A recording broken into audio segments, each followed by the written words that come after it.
հարցերին անցնենք։ Ես կարծում եմ այդ հաշվարկները ամբողջական չեն, որ դուք էլ ներկայացրիք, չնայած այն, որ արդեն ասեցիք արժույթի փոխարժեքի հետ կապված գործոնը հանել եք, կարծում եմ այդ ճիշտ է, որտեղ արժույթի փոխարժեքը տենց բան է, էլի, անընդհատ կարա տատանվի, հիմա պետությունը, ես չգիտեմ տենց պետություն, որ անընդհատ այդ արժույթի փոխարժեքով պայմանավորված հարկային քաղաքականություն կամ մաքսային քաղաքականություն փոխի, այս մեկ, որովհետև հիմնավորման մեջ նախագծի ամբողջությամբ դրա վրա է կառուցված, այն ինչ ասեցիք, ես դրան տեղյակ չէի, բայց այնուամենայնիվ, հիմա որևէ կերպ ոչ դուք, որպես կառավարության ներկայացուցիչ, ոչ հեղինակներ նախագծի, չեն անդրադառնում սպառողի շահերի իմաստով, որտեվ այստեղ երկփեղ կա, հիմա դուք ինչքան էլ, այո, կարևոր է, որ մենք ներմուծումը փոխարինենք տեղական արտադրանքով, սա կարևոր մոտեցում է, որը չգիտես ինչի կառավարության քաղաքականության մեջ միշտ չի, որ այդպես է եւ բոլոր ուղղություններով չի այդպես է, սկսած գյուղատնտեսության վերամշակող արդյունաբերությունից վերջացրած նաեւ մնացած ավելի կարևոր ճյուղերը բարձր տեխնոլոգիական։ Հիմա հովանավորության կամ պաշտպանության իմաստով։ Հիմա հարցս հետեւյալն է, այսինքն տեսեք, ասում եք դեմպինգ, այստեղ մեծ հաշվով գազի սուբսիդավորումը ուղղակի դեմպինգ չի կարելի դիտարկել Իրանի Իսլամական Հանրապետությունում եւ դա տնտեսական աջակցություն է եւ դրան օրինակ կարելի էր հակադրվել կամ պաշտպանել մեր արտադրողին պետական աջակցությամբ, այսինքն այսպիսի պարագայում մենք կունենայինք մրցակցության հավասարություն որոշակի, բայց չէինք ունենա սպառողի տեսանկյունից խնդիրներ, որովհետև ակնհայտ է, չէ, որ ամրանը դա մուլտիպլիկատիվ էֆեկտ ունի եւ կարող է բերել նաեւ գնաճային ճնշումներ այն ոլորտներում, որտեղ դա օգտագործվում է որպես հումք։ Հիմա երկրորդ տարբերակը, որ պիտի դիտարկվեր եւ դուք հաշվարկներում չնշեցիք, ես չգիտեմ անդրադարձել եք թե ոչ, երևի կասեք, հետեւյալն է, այսինքն ի վերջո հումքը ներկրվում է ամրանի։ Մենք այդքան ջարդոն չունենք, էլի, որ տենց անընդհատ եւ ցավոք սրտի սև մետալուրգիայի այդ հումքի արտադրություն էլ չունենք, առնվազն որոշակի կոմպոնենտներ ներկրվում է։ Այստեղ էլ կարելի էր պետական նաեւ աջակցությամբ հումքի ներկրման մասով ունենալ ավելի էֆեկտիվ վիճակ, ավելի էժան եւ մրցակցությունը ոչ թե կոշտ գործիքակազմով, այսինքն տուրք բարձրացնելով լիներ, որը որոշակի խաթարելու է նաեւ արդեն ասեցի շուկայական հավասարակշռությունը, այլ լիներ պետական աջակցությամբ։ Սա ամփոփ ես բնականաբար ձեռքից տակ հաշվարկներ չունեմ, նաեւ եթե ունեք դուք ասեք, թե ինչքան մասն է ներկրվում ամրանների, սա էլ է կարևոր հասկանալու, որքանն է տեղական արտադրանքը իր ներուժով ապահովում, այս բալանսը ինչպես է, որ տոկոսն է ներքին արտադրանքով եւ վերջին հաշվով գնի վրա ինչ ազդեցություն կունենա, այս չասեցիք, այս էլ պիտի ասեք։ Խնդրեմ, պարոն Ղարամյան, հետո պարոն Զաքարյանը կպատասխանի։ Շնորհակալություն, պարոն Ավետիսյան, նախ մենք հեղինակները ի սկզբանե մեր հաշվարկները շատ մոտավոր էին, հետո կառավարության հետ մեր քննարկումներում կոնկրետացեցինք, այն որ ասում եք արտարժույթի վրա չի կարելի հիմնել, այո, մեծամասամբ չի կարելի հիմնել, բայց ես չեմ կարծում, որ դա այդ հանգամանքը պետք է ամբողջությամբ անտեսենք, որովհետև այն աստիճանի փոփոխությունը, որը տեղի է ունեցել, էլի եմ ասում, վերջին իրադարձությունից հետո էական նշանակություն ունի։ Եվ եթե անկեղծ խոսենք, հիմա Իրանի մեր հարևան պետությունը գտնվում է սանկցիաների տակ էներգակիրների արտահանման եւ ինքը, եթե շատ կարճ եւ գլոբալ ձեզ ասեմ, ինքը ամրանների կամ չգիտեմ, ցեմենտի տեսքով գազ է արտահանում։ Փաստացի շղթան այդ ձև է ստացվում։ Եվ ասել, որ այդ հանգամանքը հաշվի չառնենք, դա բան չի, ինչ վերաբերվում է գնի վրա, ես չեմ կարծում, թե սա գնի վրա որևիցե ազդեցություն կունենա, որովհետև ելի եմ ասում, ներկրման համար վերջին հաշվով ներկրողի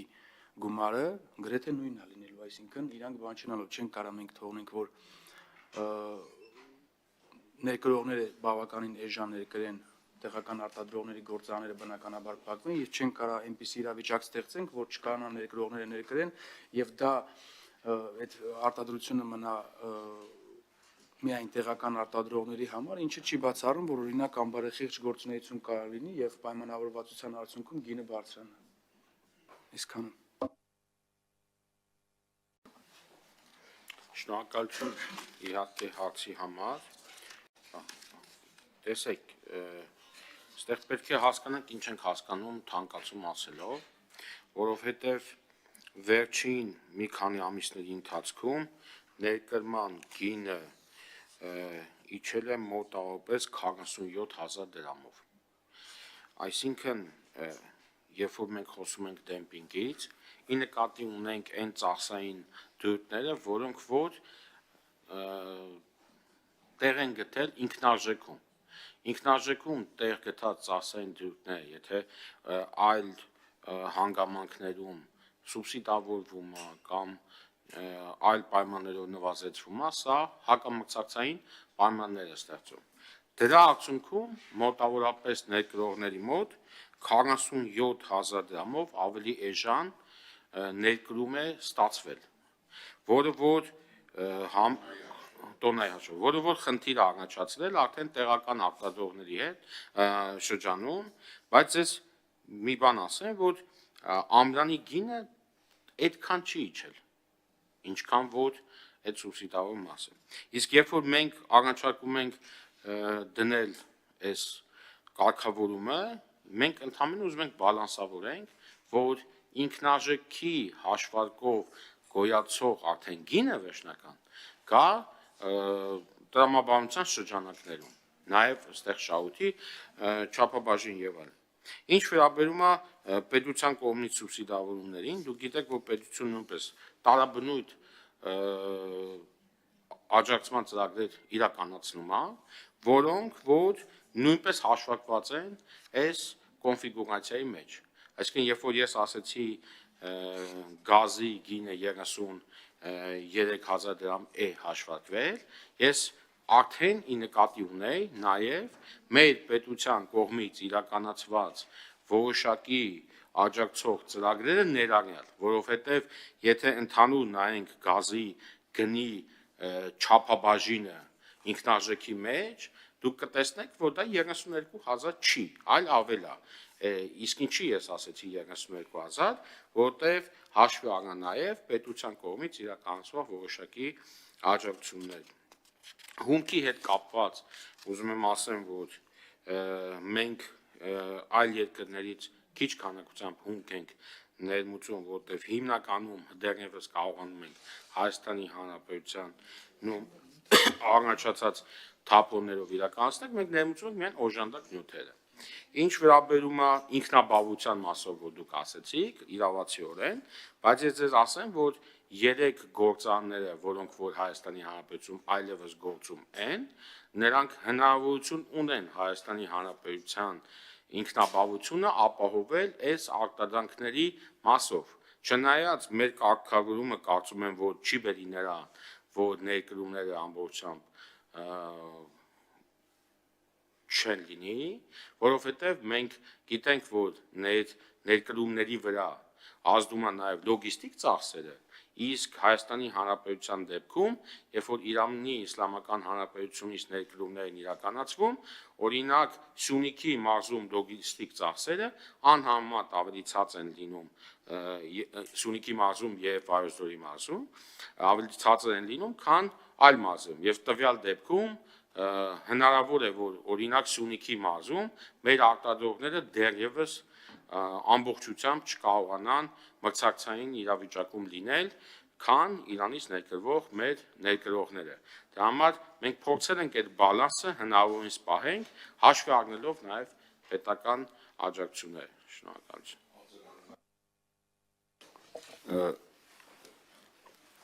Այնուամենայնիվ մոտեցումը ես կարծում եմ, եթե մենք խոսում ենք ամրանի մասին, որը այսպես ժողովրդի լեզվով ասած արմատուրանա շինարարության հիմքը, եւ դուք փաստեցիք անուղղակիորեն, որ իրականում այս պահին արկա մեր մոտ թափոններն է, երկաթի մետաղի ջարդոնն է, որ օգտագործում ենք։ Դա մի պահի վերջանալու է, որտեվ դառնալու է ամրան, գնալու է շինարարության մեջ, իսկ այդ չի կարա էլի այդքան առաջանա մետաղի ջարդում։ Հետևաբար պետք է մենք ներմուծենք հումքը, ստեղ արտադրենք։ Պարզ բան եմ ասում, այսինքն բալանսավորումը պետությունը պիտի այնպես անի, որ էական, իսկ այս դեպքում էական է ճնշումը լինելու գնի վրա, էական չլինի, դրա համար ուղղակի պետությունը նաև պետք է իր աջակցությամբ բալանսավորվի, ոչ միայն հարկային այսպես գործիքով։ Ըստ էության դուք նաև դրանով պետական բյուջե եկամուտներ եք ավելացնում, պետական բյուջե է, չէ՞, գնալու այդ турքը վստահաբար, եւ այդ պետական բյուջե ներմուծումից եկող եկամուտները,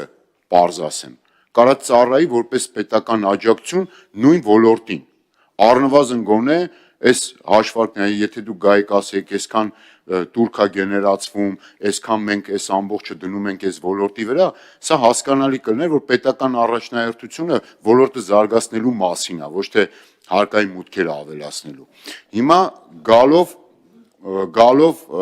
ամենակարևորը։ Հիմա ասում եք, լավ, էս է մեր առաջնահերթությունը, բայց մի պարզ հարց է առաջանում, ասենք օրինակ վստահ եմ գիտեք, չէ, որ թուրքական լոլիկ է ներկրվում Հայաստանի Հանրապետություն։ Եվ թուրքական լոլիկը իմ ոչ ամբողջական ուսումնասիրություններով մոտ 2-2.5 անգամ իրանց գյուղատնտեսությունը ավելի մեծ աջակցություն է ստանում պետական, բառից բուն իմաստով դա արդեն հստակ դեմպինգ է, եւ դրա նաեւ մասշտաբի էֆեկտ մնացած դրա հետևանքով հեսա շուտով արդեն երբ որ ջերմոցային լոլիկը կսկսի վաճառվել, դուք էլ մենք էլ բոլորս վստահ կտեսնենք նորից հերթական անգամ, որ այդ լոլիկը գալով ճնշում է մեր արտադրողներին, տեղական արտադրողներին եւ ըստ էության ստեղ ակնհայտորեն կա այո մրցակցային խնդիրներ եւ ստեղ այո պետական միջամտությունը եւ պետական կարգավորումը ոչ միայն անհրաժեշտ է, այլ նաեւ ուշացած։ Հիմա այս ընտրանքը ո՞նց եք վերցնում, այսինքն ստեղ պետք է, ստեղ պետք չի, այսինքն թե ըստ երկրների եք վերցնում, թե ըստ ոլորտների եք վերցնում, սա ոնց հասկանանք, որտեվ եթե վերցնենք մենք ջերմոցային տնտեսությունը, պակաս կարևոր չի, ստեղ ջարդոնի վրա չի արտադրվում, հումքը հենց հողն ու ջուրը մերն է, ջերմոցը մերն է, արտադրողը մեր գյուղացին է, արտադրում է, վաճառում է եւ նաեւ դա դառնում է հումք վերամշակող արդյունաբերության համար։ Ստե մի տեսակ ոնց որ տենց բան է, հուսամ աշխարհակաղակական գործոն չկա, չէ՞, ստեղ ասենք այս երկրի հետ տենց բան է, մի քիչ նեղված ենք, լավություն անենք, այս մյուս երկրի ոչինչ, մեր բարեկամնա շատ չի նեղանա, այդ չկա, չէ՞, երևի։ Պարոն Զաքարյան, մի հատ կարճ անդրադառնամ, պարոն Ավետիսյան, չնայած լոլիկի թեման ավելի ճիշտ կներ տարածաշրջանային ու գյուղատնտեսության հարցերի հանձնաժողովում քննարկենք, բայց ամեն դեպքում ձեր երկու հարցերին անդրադառնամ, էլի։ Նախ գյուղատնտեսության հետ կապված պարոն Զաքարյանը ոչինչ որ մեր հանձնաժողովին չկպատասխանի, բայց այնտեղ տարբեր աջակցության ծրագրեր կան, այսինքն այնպես չի, որ գյուղատնտեսությունը աչքաթող արված, այնտեղ էլ ուրիշ ձևի աջակցության մեխանիզմներ են։ Ու ձեզ հիշեցնեմ, որ այդ թուրքական լոլիկը ժամանակին մեծ ծավալով ներկրվում էր Ռուսաստան հայկականի անվան տակ։ Ինչ-որ չեմ հիշում այն ժամանակ այդ հարցով տենց մեծ աղմուկ բարձրանալ, բայց հետո ժամանակի ընթացքում եկավ նրան, որ իրականում տեղական արտադրության լոլիկի ծավալները էականորեն աճեցին ու հիմա այդ ուղղությամբ աշխատանքը շարունակվում է։ Հիմա հումքի վերաբերյալ, որ ասում եք հումքը վերջանալու է։ Իրականում մենք այդ հարցը տվել ենք այն ժամանակ, երբ որ տեղական ամրան արտադրողները գալիս էին մեզ մոտ ու ասում էին մենք խնդիր ենք ունենալու ու մենք ենք իրենց այդ հարցը տալիս, որ քանի որ տեղական հումքը սահմանափակ է, ոնց է առաջին ընկերությանից հետո եկել երկրորդ ընկերությունը, հետո երրորդը, մի հատ էլ չորրորդը պիտի գա, բայց իրենք այդ հաշվարկները իրենց համար արել են, որովհետև հումքը մի կողմից վերջանում է, մյուս կողմից գեներացվում է։ Որտեվ Հայաստանը ամեն տարի տասնյակ հազարավոր մեքենաներ են գալիս ու այդ ցիկլը, որը շարունակվում է, եւ ինչ վերաբերում է, որ ասում եք պետական բյուջե լցնելու համար չի, հուսով եմ, այս նախաձեռնությունը ու այս առաջարկը եկել է տնտեսվարողների կողմից եւ այստեղ պետական բյուջե լցնելու խնդիր դրված չի եղել։ Եվ վերջին հարցին էլ ձեր անդրադառնամ, այն նախորդ հարցից եկող սպառողների տեսանկյունից իրականում որոշումը այնքան բալանսավորված է, որ ինքը տեղական շուկայում գնի վրա չազդի, բայց եթե այս որոշումը չընդունվեր, այլ հակառակ պարագայում ձեր ասածը տեղի կունենար, որտեղ որոշ ժամանակ հետո, երբ որ մենք ունենայինք տեղական արտադրության ոչնչացում, այ դրանից հետո կունենանք ներկրված ամրանի գների էական աճ։ Ու այս նույն խոսակցությունը մենք արդեն 6 տարի շարունակ ունենում ենք, մեկ ցեմենտի մասով ենք ունենում, մեկ ամրանի մասով ենք ունենում։ Հիմա այս լուծումն է առաջարկվել, եթե ավելի լավ լուծում լիներ, իմ կարծիքով այդ լուծման տարբերակով կգնանք։ Խնդրեմ, եթե ավելացնելու բան ունեք։ Ինչ վերաբերվում է այդ հումքի հետ կապված արտոնություններին կամ աջակցությանը, այս ոլորտը բավականին պետական աջակցության ծրագրերից օգտվել է եւ եթե դիտարկենք նաև մուտք լինող турքերի չափը եւ ստացած աջակցությունը այլ գործիքներով երևի թե անհամադրելի կլինեն, ավելի շատ աջակցություններ գնացել է ոլորտի ընկերություններին, բայց այնուամենայնիվ այն օժանդակ նյութերը, որոնք որ ներկայումս օգտագործում են եւ չկա տեղական շուկայում, Հայաստանում չկա, չի արտադրվում, դրանց մասով ներկայումս էլ որոշակի արտոնություններ տրվում են, ասենք մաքսատուրքերի մասով արտոնություններ, որպեսզի կարողանան ավելի էժան արտադրանք ունենան, բայց հիմա մի այնպիսի փուլ է, որ գրեթե ամբողջ աշխարհում բոլոր երկրները մետաղի հետ կապված որոշակի սահմանափակումներ կիրառում են, որովհետև կան երկրներ, որոնք կարողանում են այսօր շատ էժան դեմպինգային գներով, միգուցե ոչ միտումնավոր դեմպինգ, բայց այդպես ստացվում է, սկսել են սահմանափակել նույն Վրաստանը, Եվրոմիությունը նույնպես այսօր նմանատիպ կոշտ միջոցներ է նախատեսում կիրառել տվյալ պրոդուկցիայի ապրանքատեսակների վրա, դրա համար այո, մենք էլ ենք նայում, սա դիտարկում եւ նաեւ քան որ գործիքը ժամանակավոր բնույթ կրող գործիք է, այսինքն ինչ որ մի պահի, երբ որ հասկանալի լինի, որ շուկան որոշակի կայունացել է, կարգավորվել է, նաեւ հնարավոր է հանել այդ գործիքների կիրառությունը, այսինքն սա շուկան կարգավորելու համար ենք էլի նախատեսում նման գործիքների կիրառումը, նաեւ կուզենայի նշել, որ լոլիկի մասով որ նշեցիք, այո, նաև որոշակի պարբերականությամբ, քանի որ էլի ժամանակավոր գործիքը, օրինակ կիրառվել է սահմանափակում ներկրվող տոմատի վրա բոլոր երկրներից, որպեսզի տեղական արտադրության լոլիկը սպառվի վերամշակողների կողմից, դա էլ բնականաբար դե գյուղատնտեսությունը նաև ունի սեզոնայնության բնույթ եւ պարբերաբար նման գործիքներ կիրառվում են։ Այդ թվում նաև հիմա քննարկումներ ա գնում նաև կաթի փոշու հետ կապված որոշակի հարաբերություններ կարգավորելու, որը որ չբերի այնպիսի մի իրավիճակի, որ տեղական, ասենք, կաթի արտադրությունը նույնպես վատ վիճակում հայտնվի, այսինքն պարբերաբար նման գործիքները կախված շուկայի իրավիճակից կիրառվում են։ Շնորհակալություն։ Եթե պարոն Զաքարյան ավելացնելու բան ունեք։ Կարճ ճիշտ ասած, որտեվ գործընկերներս հիմնական արձագանքեցին, բայց այնուամենայնիվ փոքր-ինչ ես էլ արձագանքեմ սպառողների հետ կապված բաները մենք իրականում այս գործիքակազմերը ու շուկայի հավասարակշռումը հենց սպառողների համար արվում հակառակ դեպքում երբ հակամրցակցային գործիքներով որևէ մի շուկայում գործող սուբյեկտ կարողանա մնացած շուկայում գործող ընկերություններին սննկացնել կամ դուրս մղել շուկայից, մենք ունենանք այլ իրողություն եւ այլ շուկա, որը սպառողների համար բավականին պրոբլեմատիկ կլինի, եւ մենք փորձում ենք հնարավորինս հավասարակշռված անենք հաշվարկները, որպեսզի հանկարծ չլինի, որ որևէ մեկի կողմը բավականին ուժեղ հովանավորչության նման մի բան է ստացվում, արդյունքում մյուսը դուրս է, այսինքն փորձում ենք շուկան հավասարակշռել։ Բյուջեի հետ կապված շատ լավն է ձեր բյուջեի մասին մեկնաբանությունը, մենք հենց այդ տրամաբանությամբ էլ բյուջեին վերաբերում ենք, բյուջեն հենց այդ տրամաբանությամբ էլ գործում է եւ այո, երբ որ մենք բյուջեում հավաքագրումներ ենք անում, այդ նույն բյուջեից նաեւ սուբսիդավորումներ ենք անում, նաեւ աջակցման ծրագրեր ենք անում, կոնկրետ այս ոլորտով մենք հումքի ներկրման հետ կապված բաներ ենք արել, աջակցման ծրագրեր ենք արել, մենք նաև այս ընկերություններին լիզինգի հետ կապված կարողացել ենք նրանց տոկոսները սուբսիդավորել, բավականին մեծ քանակությամբ եւ մարդիկ կարողացել են տեխնոլոգիաներ ձեռք բերել, այսինքն շատ ճիշտ նկատառում է բյուջեի կառավարման հետ կապված, ես ձեզ հավաստիացնում եմ, որ հենց այդպես էլ իրականացվում է բյուջեի կառավարումը,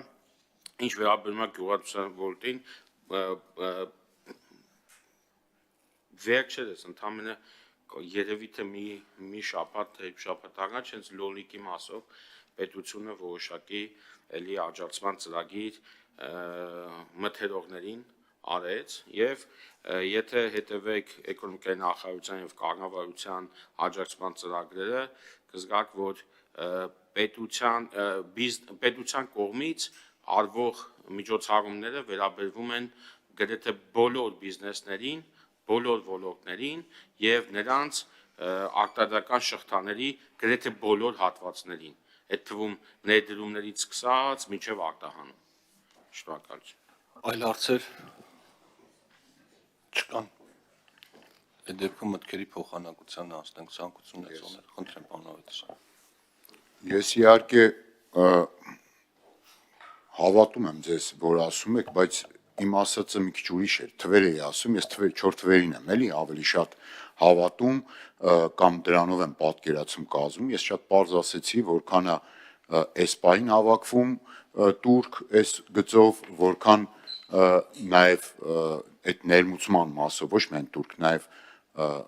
մնացած, եթե կա հարկատեսակներ, այս ավելացումը ինչքան կավելացնի բյուջեի մուտքերը եւ օրինակ առնվազն ձեր նախագծում չկա, եթե այդ турքը աճում է, նշանակում է առնվազն ինչ որ չափով մուտքերը պետական բյուջե ավելանում են։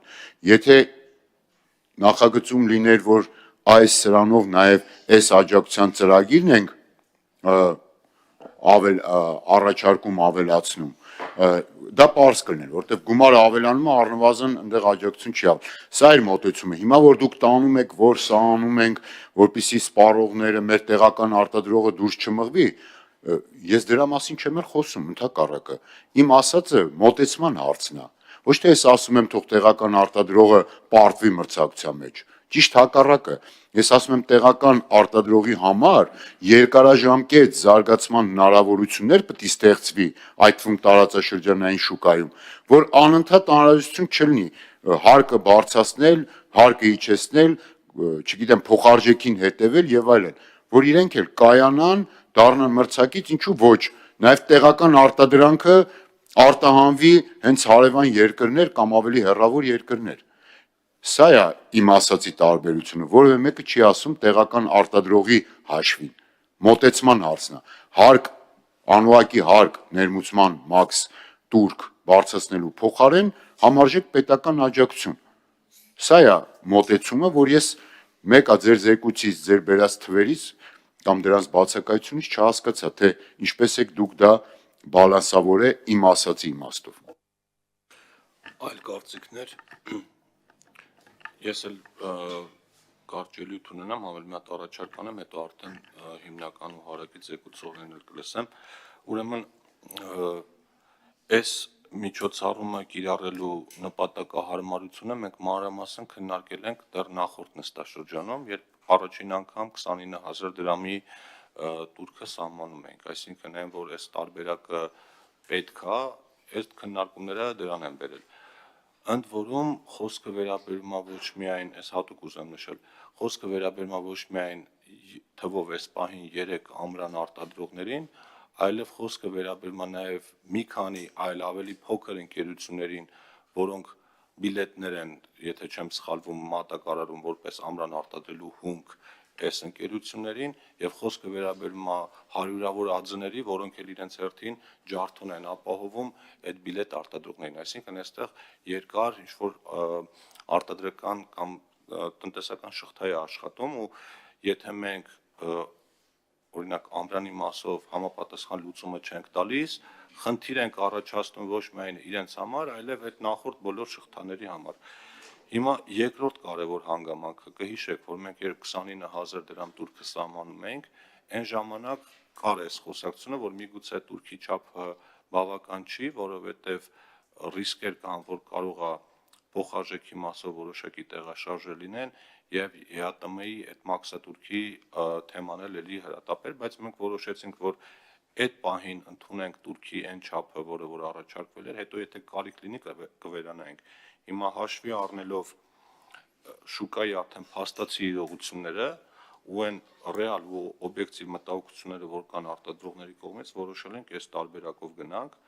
Առաջարկը ըստ իրենց հաշվարկների 55-ից 60 հազար դրամի սահմաններում էր, բայց քննարկումների արդյունքում այնց այդ բալանսավորված որոշման գալու համար չափը սահմանվել է 45 դրամ 1 կիլոգրամի համար եւ վերջին հանգամանքը համել առաջարկը օրենքի հեղինակին հաշվի առնելով, որ խնդիրը հրատապ է եւ մենք անգամ նախատեսում ենք, եթե հնարավորություն լինի այս նախագիծը ընդունել արտահերթ ռեժիմով, ուղղակի տեխնիկական ինչ-որ պատճառներով դա չստացվեց, նաև զուգահեռաբար առաջարկում ենք կառավարությանը մինչև օրենքի ընդունումը կառավարության որոշումներով որոշակի սահմանափակումներ մտցնել, որտեղ իրոք շատ բարդ իրավիճակի մեջ են հայտնվել, ես առաջարկում եմ, որ մենք նախագծի երկրորդ ընթերցումը կազմակերպենք առաջինից հետո 24 ժամվա ընթացքում։ Իմ կարծիքով հաշվի առնելով, որ արդեն շրջանառությունից հետո բավականին ժամանակ է անցել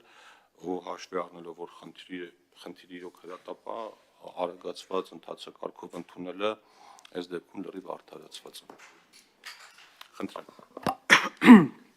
Ձեր առաջարկի հետ կապված պարոն Թունյան, նախ ասեմ, որ օրենքը ուժի մեջ է մտնելու հրապարակումից 10 օր անց։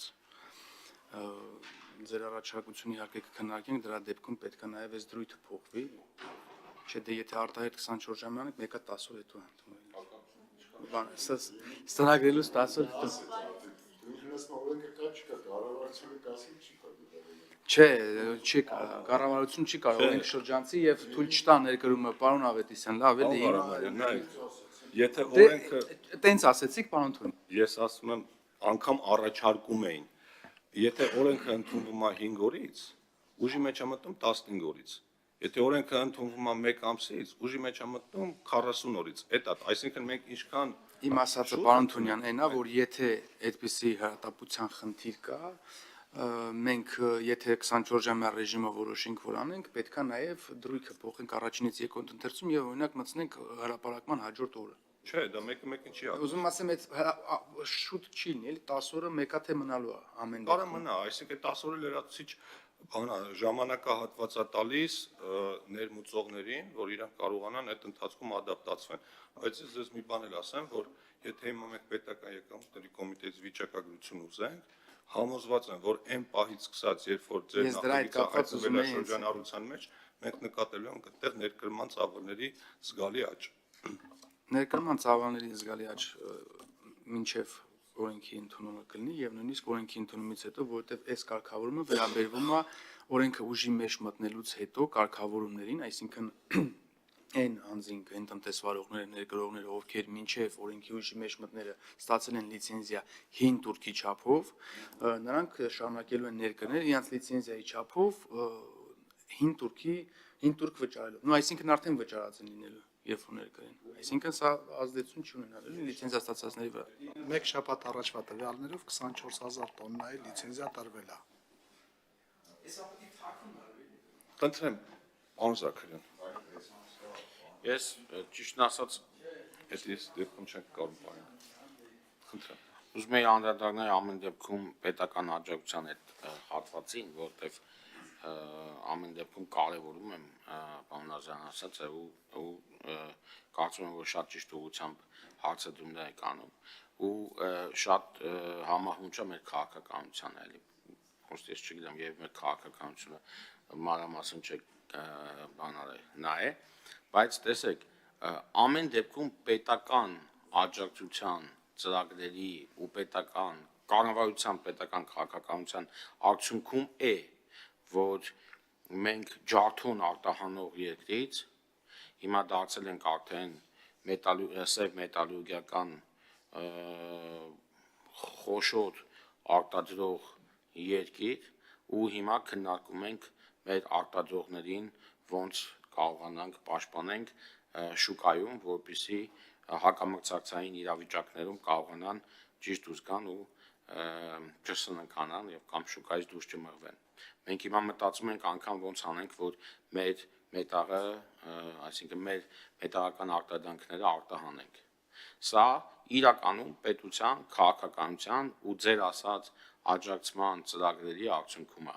Դրամային առումով վերջերս էկոնոմիկայի նախարար Գևորգ Պապոյանը հարցազրույց տվեց մեկում, կարծեմ այնտեղ բավականին մանրամասն այս սուբսիդավորվող եւ աջակցման ծրագրերի հետ կապված անգամ թվեր կար։ Եթե հետագայում ձեզ էլի թվեր պետք կլինեն, մենք կուղարկենք, բայց ես վստահացում եմ, եթե չլիներ պետության կողմից ձեր իսկ ասած քաղաքականությանը հետամուտ լինելը, մենք այսօր այստեղ չենք քննարկի մեր այն արտադրողների հարցը, որոնք արդեն ամրան են արտադրում ու բավականին լավ որակներ են ստանում ու կարողանում են քննարկում են նաև դրանց արտահանումը։ Այսինքն այս մասը ես ձեզ հավաստիացնում եմ, որ ձեր մտահոգությունները լավն են, բայց մեր կողմից իրականացվում են։ Շնորհակալություն։ Հիմա գանք արդեն քվեարկությանը, պարոն Ղարամյան, այդ դեպքում ձեր ասածը հաշվի առնելով ես մի ավելի առաջ գնամ էլի։ Մենք կարող ենք հիմա առաջին ընթերցման ժամանակ մի հատ փոփոխություն անել եւ սահմանենք, որ սույն օրենքը ուժի մեջ է մտնում պաշտոնական հրապարակման օրվան հաջորդող օրը։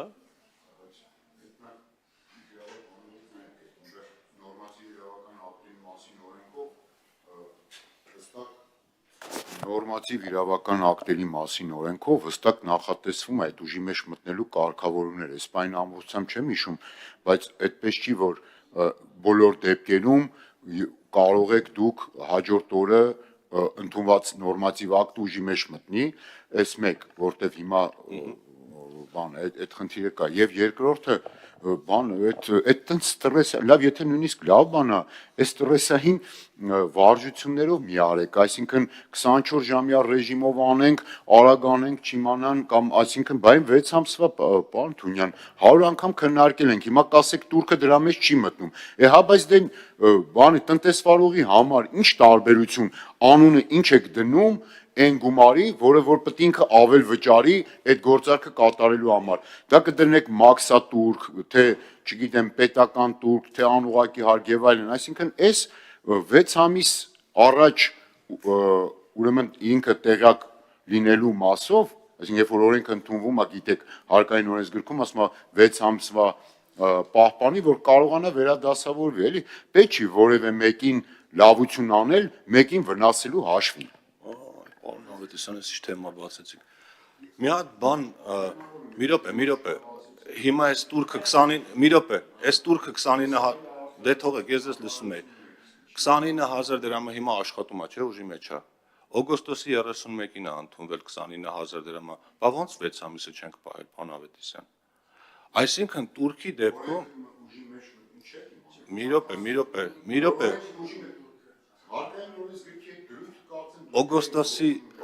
րոպե, օգոստոսի 31-ին օրենքը ընդունել ենք, եւ եթե մենք այդ 6 ամիսը պահենք, այդ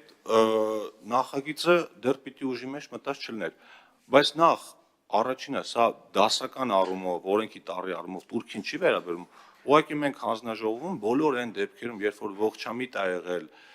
այդ ողջամիտ ժամկետը 6 ամսա տարածել նաև турքի դեպքում, դա պնդել ենք ու արել ենք, բայց այս դեպքում, քանի որ տեղական արտադրողին պաշտպանելու հրատապ անհրաժեշտություն կա, այս դեպքում իմ կարծիքով այդ 6 ամսվա ժամկետը պահելը վնասում է մեր տնտեսվարողներին, սա մեկ։ Երկրորդը, այնպես չի, որ այս փոփոխությունները ներկրողների համար ինչ-որ բան են, անսպասելի են, որտեղ այս մասին խոսակցությունը միշտ կա, եւ որ ասում եք մեկին օգուտ տակ, մեկին վնաս տակ, ես ես հիշեցնեմ, որ նույն ամրան արտադրողների հետ կապված մոտավորապես 1-2 տարի ամենամեծ բանավեճի մեջ եղողներից մեկը ես եմ, որովհետև երբ խոսքը վերաբերում էր այդ հումքի սահմանափակումներին, այդ ժամանակ մենք փոքր ընկերությունների շահերն էինք պաշտպանում ու վերջը հաջողվեց էկոնոմիկայի նախարարության մեր գործընկերների հետ մշակել մի հատ այնպիսի մեխանիզմ, որ ամրան արտադրողը, բիլետ արտադրողը, ջարդոն հավաքողը իրար հետ ինչ-որ համագործակցության մեխանիզմ գտնել։ Հիմա այդ թվում նաև աջակցության տարբեր ծրագրերով, ինչ-որ սուբսիդավորումներով։ Հիմա այս մեխանիզմը գտնվել է, մարդիկ աշխատում են, ընդ որում այն մի ընկերությունը, որը իրանական կապիտալով է աշխատում, իրանք սկզբից բիլետ էին արտադրում ու շատ դեմ էին այդ հումքի սահմանափակումներին, հետո իրենք էլ են սկսել ամրան արտադրել, հիմա իրենք էլ են ամենաշատը բողոքում, որ փաստացի դեմպինգային իրավիճակի պատճառով իրենք ունեն շատ բարդ իրավիճակ։ Հիմա ամենահետաքրքիրը գիտեք որն է, որ ուրիշ ժամանակ դուք տեղական արտադրողների շահերը դնում եք առաջին տեղում ու լավ եք անում։ Հիմա այս դեպքում մենք որ ասում ենք դա հենց հավասարակը շրված է, պարոն Ավետիսյան։ Այս турքի չափը հենց այն է, պարոն Ավետիսյան, որը փոխհատուցում է իրանց այն արտոնյալ ստացած ֆորան, որը եղել է փոխարժեքի, մաքսատուրքերի եւ պետական ինչ-որ աջակցության մեխանիզմների արդյունքում։ Այսինքն այս որոշման արդյունքում ներկրումը ոչ թե տուժելու է, ոչ թե վերանալու է, այլ հետա բերելու իրավիճակը բալանսավորված վիճակի, որ մեր տեղական արտադրողները կարողանան աշխատել։ Հիմա եթե մենք սա հրատապ ռեժիմով չենք ընդունում, ստացվում է, որ առնվազն 1 ամիս ներկրումները մեծ չափով շարունակվելու են։ Հիմա եթե դուք ներկրողների չեն կարող շարունակվել, այսինքն պարոն Ղարամանյան, խնդիրը հետևյալն է, եթե մենք 24 ժամանոց ռեժիմով ենք ընդունում եւ ուժի մեջ ենք մտցնում դա հրապարակման հաջորդ օրը, ներկրողները փաստացի ունեն 1 շաբաթ ժամանակ, որպեսզի այդ ընթացքում դիմեն հավելյալ լիցենզիաների ու ներկրումների համար։ 1 շաբաթը մի բան է, 1 ամիսը մի բան է, ու իմ կարծիքով այդ ընթացքում շուկան կարող է ձևափոխությունների ենթարկվի, որ դրատակից դուրս չգանք ու վերջի բանել ասեմ ու ձեզ լսեմ։ Նշեցի, որ անգամ մենք քննարկում էինք արտահերթ նիստով այս նախագիծը անցկացնելու հնարավորություն, այսինքն ենթադրվում էր, որ այս նախագիծը կարող է շուտ անցած լինել, բայց քանի որ օրենքի հեղինակը դուք եք, բնականաբար եթե դուք առաջարկին դեմ լինեք, մենք թողենք այն տարբերակով, որ կա։ Շնորհակալություն։ Կարգը խախտելով, որ դուք դրան էլ անդրադառնաք, բա որ այդքան հրատապ, ինչ ասում ենք, պարոն Թունյան, ասում եք ես եմ եղել, ես եմ արել, լավ, շատ լավ, դուք եք բանը, հիմա պարզ բաները եթե մենք քննարկում ենք եւ պետք է անընդհատ, ասենք, արդարացվի եւ բուն թեման թողնվի մի կողմ, այս քննարկումներն էլ անիմաստ դառնում։ Եթե այդքան հրատապ է, ի վերջո լիազոր մարմին կա եւ բավականին էլ խորը, ես տեսնում եմ, որ ոլորտի համակարգողը խորը պատկերացնում է այդ խնդիրները, գիտի այդ մասին։ Այսինքն մի կողմից ասում եք այդքան հրատապ է, բայց լավ է, որ Նարեկը Ղարամանյան, ասենք, այս նախագիծը բերեց։ Բայց այդ հրատապ խնդիրները, որ օր առաջ, ժամ առաջ պետք է կարգավորման ենթարկվեն, տեսեք այդ պատերազմը երբ ա եղել, դրա հետևանքով այդ փոփոխությունները երբ են եղել, այդ սուբսիդավորումները, այսինքն շատ հրատապի դեպքում այո լիազոր մարմինը պետք է բերեր առաջարկեր 24-ժամյա ռեժիմով եւ այս կարգավորումները փոփոխվեր եւ լիներ։ Հիմա ամբողջ ասած, ստեղ ոչ թե կապրիզի հարց կա կամ անիմաստ հակադրվելու, ինչպես դուք փորձում եք ներկայացնել, այս շատ պարզ բան կա, ասում են պետությունը պետք է լինի տեսանելի։ Եթե նույնիսկ մի լավ բան ես անում, այսինքն չպետք է այդ անես, այսպես ստրեսներ առաջացնելու կամ չգիտեմ,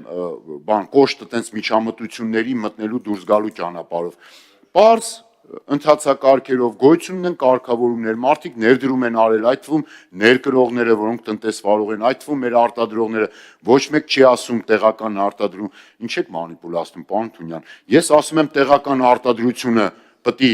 չպաշտպանվի, տենց բան եմ ասում։ Մենք մոտեցման մասին ենք խոսում, ոնց անենք, որ արդյունավետ պաշտպանվի եւ հնարավորինս քիչ վնասով ավելի մեծ օգուտ։ Սա ենք քննարկում։ Իսկ մնացած այս մոտեցումները մեկ այլ խնդիր է առաջանում։ Պետության նկատմամբ վստահությունը, տեսանելիությունը երկարաժամկետ տուժում է սրանից։ Պարոն Ավետիսյան, տեսանելիության երևի նկատի ունեք կանխատեսելիությունը։ Ահա։ Հիմա այդ շատ կարևոր է, բայց լինում են իրավիճակներ, որոնք հրատապ միջամտության կարիք են պահանջում ու համոզված եմ, որ այս դեպքերում այդ կանխատեսելիությունը որոշ առումով կարելի է ստորադասել հրատապ խնդիրների լուծմանը, որոնք կարող են ավելի բարդ հետևանքների բերել, իսկ պետության նկատմամբ վստահության մասին իմ կարծիքով մենք ձեզնից պակաս չենք մտածում, այդ թվում տարբեր պետական ինստիտուտների մասին։ Եվ այս նախագիծը падգամավորների կողմից է շրջանառության մեջ դրվել ճիշտ է, բայց այս նախագիծը մշակվել է էկոնոմիկայի նախարարության ու կառավարության մեր գործընկերների հետ համատեղ, այնպես չի, որ այս մարդիկ անտեղյակ նստած էին, այդ տնտեսվարողները բողոքել են, մենք էլ որոշել ենք, որ պիտի այսպիսի նախագիծ անենք, նոր գնացել ենք, ասել ենք նախագիծը խնդիրը քննարկել ենք իրար հետ, մի հատ էլ տնտեսվարողներին են կանչել իրանց հետ են քննարկել ու փորձել ենք այնպես անել, համոզվել, որ իրոք այդ խնդիրը կա, համոզվել, որ հրատապ է ու գալ այս տարբերակին։ Հիմա եթե այս առումով որոշակի առաջարկներ կան, արդեն 1 ամիս է, եթե չեմ սխալվում, նախագիծը շրջանառության մեջ դրված է։ Բայց մի հատ էլ դուք հանդիպեիք այդ տնտեսվարողների հետ, մի հատ էլ դուք հասկանայիք խնդիրները ինչքանով են հրատապ, թե չէ սենց ամեն լուծման կարելի է մի հատ ինչ-որ հակալուծում բերել։ Շատ լավ, մի հատ էլ խնդրում եմ դե ասուլիս կտակ, հետո որ խնդիրների մասին բարձրաձայնեն, հետո կգաք կհիմնավորեք, թե ինչի են այդ խնդիրները իրենց արժանի ու պիտի այդ խնդիրներով իրանք ապրեն։ Հիմա խնդրեմ պարոն Արամանյան։ Շնորհակալություն, պարոն Ավետիսյան, նախ ճիշտ ասում պարոն Թունյանը, նենց չի, որ կառավարության ներկայացուցիչները իրենց համար հանգիստ նստած են, մենք տանանք օրենքը դեմ տվին, քննարկումներ եղել են համատեղ եւ հրատապությունից է կախված եղել են հանգամանքը, որ մենք որոշել ենք, որ падգամավորներով ներկայացնենք, որտեղ ընթացակարգը ավելի կարճ է եւ հնարավոր է ավելի շուտ ընդունել օրենքի նախագիծը։ Նաեւ մենք որոշել ենք առաջի ընթերցումը անել արտահերտ նիստով, ուղղակի ժամանակ տեխնիկական պատճառներով չեղավ եւ եթե բան չկա, իրավական խնդիրներ չկա, ես որպես հեղինակ համաձայն եմ փոփոխությունների հետ եւ պարոն Ավետիսյան, նաեւ ուզում եմ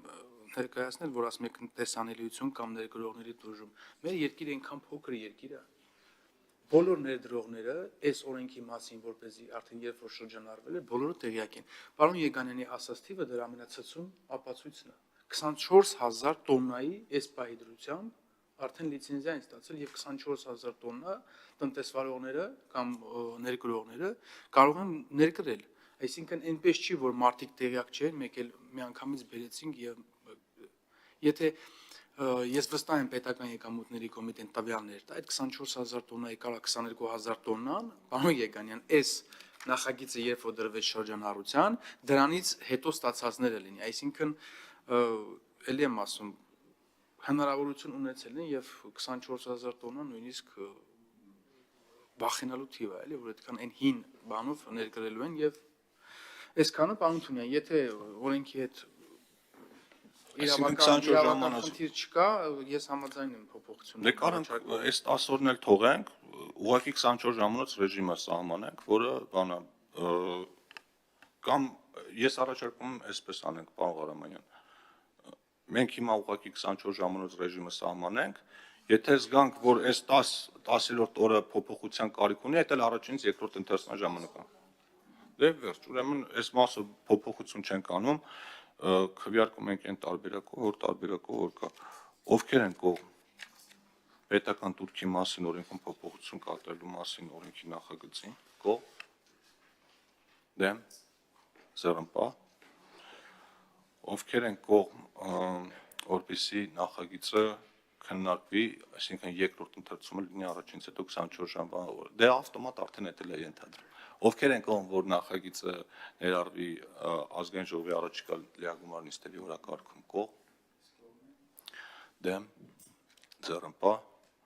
եւ ովքեր են կողմ, որպեսզի երկրորդ ընթերցումը կազմակերպենք առագացված ռեժիմով առաջինից հետո 24 ժամվա ընթացքում, կողմ, դեմ, ձեռնպահ։ Շնորհակալություն հարգելի գործընկերներ, մեր նիստի օրակարգը հարակից զեկուցող ես կլինեմ։